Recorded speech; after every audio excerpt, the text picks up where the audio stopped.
nous avons ici, c'est le koji de riz.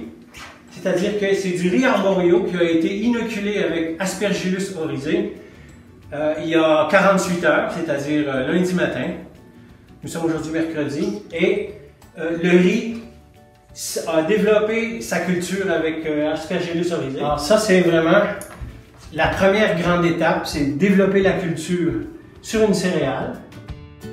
Les manipulations qui vont avoir lieu aux 4 heures à partir de maintenant jusqu'à demain matin. Et c'est ça qui va être le koji parfait pour la fabrication de la prochaine batch de miso.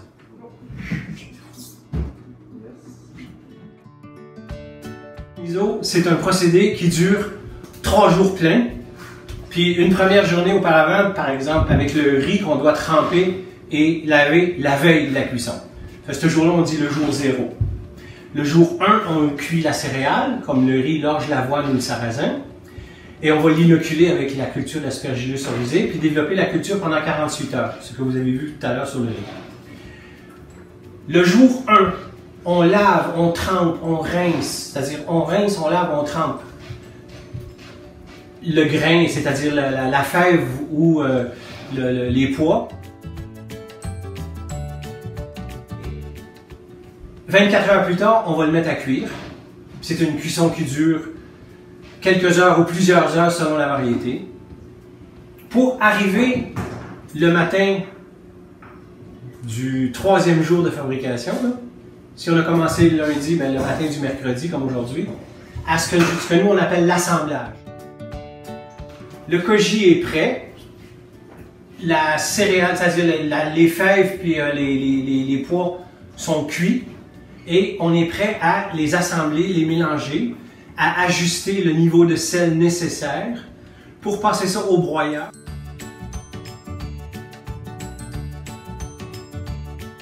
Et de mettre ça en baril. En baril où ça va rester en fermentation pendant 1 an pour le miso de pois chiches et pois cassés, 3 ans, 4 ans et 5 ans pour les misos de riz, d'avoine et de sarrasin.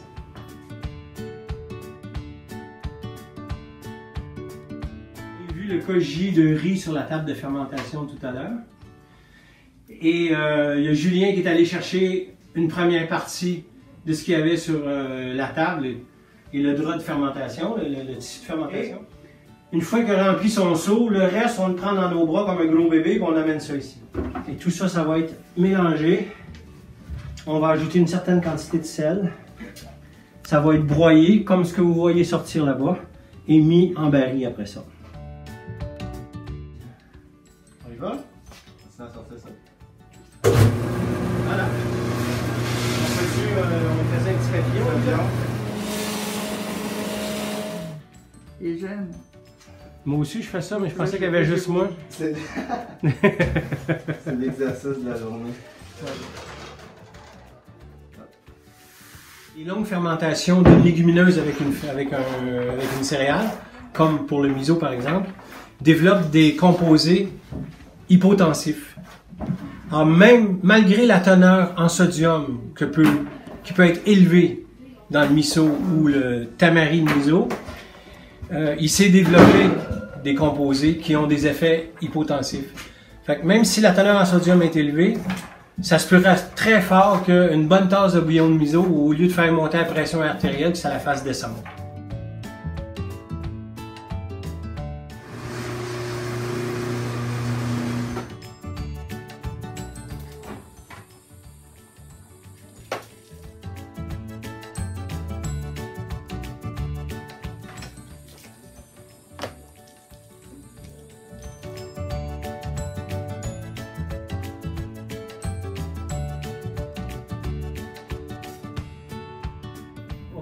Le miso nous fait un cadeau, qui est le damari, qu'on pourrait dire le tamari de miso, qui est le damari, qui est obtenu en fait par pressage du miso. C'est un pressage passif, on n'applique pas une pression comme ça, c'est que pendant la fermentation du miso, qui doit fermenter en conditions anaérobies, on met des poids sur la pâte pour qu'elle dégorge et que le liquide qui la couvre coupe la pâte de l'oxygène ambiant. Mais ce liquide s'accumule et fermente lui-même en conditions aérobie, ce qu'on appelle en physico-chimie là, la respiration. Et ça donne au bout de 3 ans, 4 ans, 5 ans, le Damari, qui est, à toute fin pratique, l'ancêtre de toutes les autres sources. Aucune torréfaction et une douceur presque sucrée en fin de bouche. Ça, c'est une chose qu'on ne retrouve pas avec les shoyu ou les Damari, qui, pour s'approcher de ce que nous faisons avec le Damari, doivent avoir une partie de leurs composantes qui vont être torréfiées pour avoir un petit goût fumé avec la couleur foncée.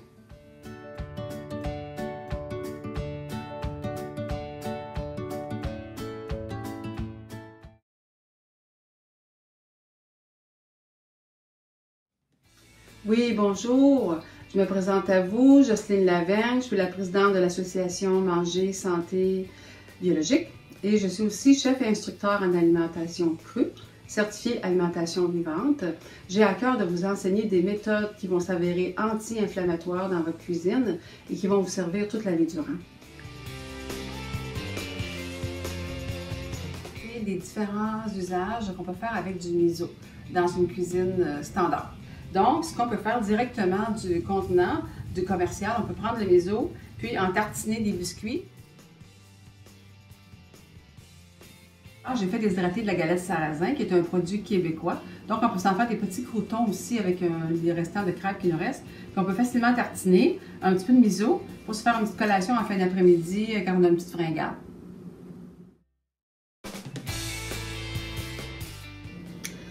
Nous vous présentons ici un petit bouillon qu'on va faire à partir du miso. On prend un peu de pâte qu'on met dans notre tasse, ici, avec un peu d'eau.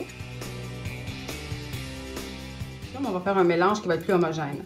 On s'en vient ici bien mélanger avec notre petit fouet. Puis ensuite, on peut ajouter le restant de l'eau pour avoir un meilleur mélange, soit plus égal. Ça nous fait une belle petite boisson chaude qu'on peut prendre en fin d'après-midi ou en soirée, quand on a ou l'hiver quand il fait un petit peu froid. Ça nous fait une bonne boisson avec des probiotiques.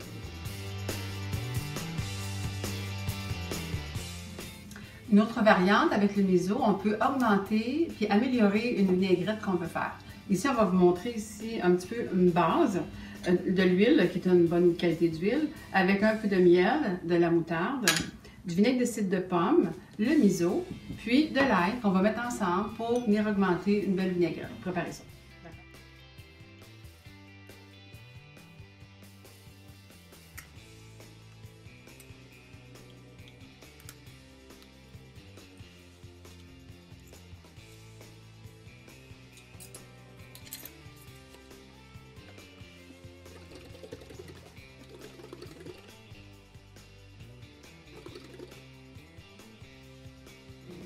Une autre variante avec le miso qui est intéressante aussi pour faire une tartinade, on a mis ensemble de la crème de noisette qu'on voit ici avec notre miso qui est ici, dans une proportion d'1 tiers, 2 tiers.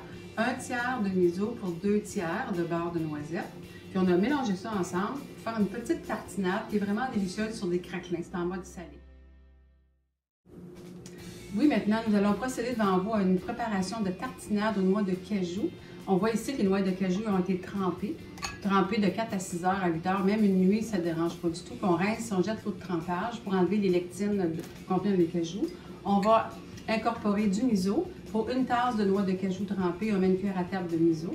Puis, graduellement, on va ajouter de l'eau, tout dépendamment de notre épaisseur de notre tartinade qu'on veut faire. Puis les bienfaits de ça, c'est qu'en ajoutant des probiotiques, on se trouve à aider au mode de conservation de notre préparation fromagée qu'on peut faire vieillir facilement 12 heures, 24 heures ou même 36 heures. C'est nous qui décidons du temps d'incubation qu'on veut donner. Plus on va incuber longtemps, plus le goût va être plus fort à l'intérieur de la préparation. Et qu'un coup c'est fermenté, on peut ajuster en plus les saveurs avec soit des tomates séchées, du poivre, avec de la cayenne, avec des petits légumes si on veut en ajouter. Nous, on est maître d'œuvre de notre préparation ensuite, mais on doit d'abord faire la fermentation avant d'assaisonner majorement.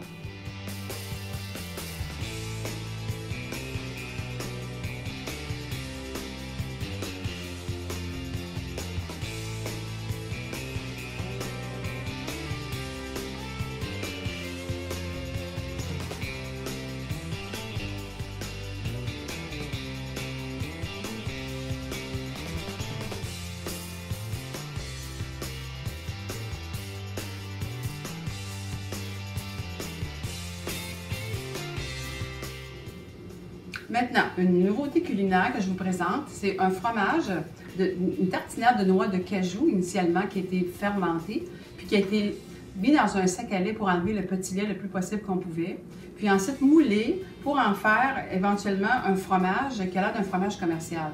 Donc, on l'a mis dans un plat, on le fait sécher au déshydrateur pour être capable éventuellement de le sortir, puis en le permettant de faire sécher quand même assez longtemps. On a bien avec un fromage, je dirais, un bon 2 jours, un fromage qui a une croûte, puis qui est moulé comme un fromage commercial. Ça devient intéressant pour couper des portions pour servir à des gens. Donc, ça ressemble à un copier-coller avec ce qu'on connaît du commerce, mais qui est à base de notre même préparation ici, de noix de cajou avec notre miso.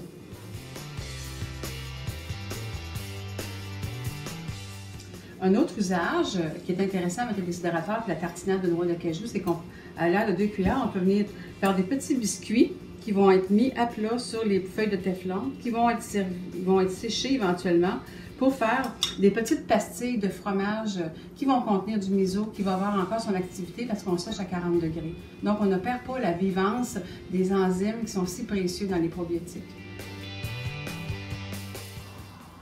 Pour terminer notre présentation, on peut toujours badigeonner un épi de maïs, si cher aux cultures québécoises, un épi de maïs. On pourrait mettre ensemble un petit peu d'huile de sésame, mélanger avec du miso, puis badigeonner notre épi de maïs, qui va avoir l'équivalent du beurre ainsi que le sel, qui va être sur l'épi de maïs et on peut croquer à belles dents. Profitez-en quand c'est le temps du blé d'Inde.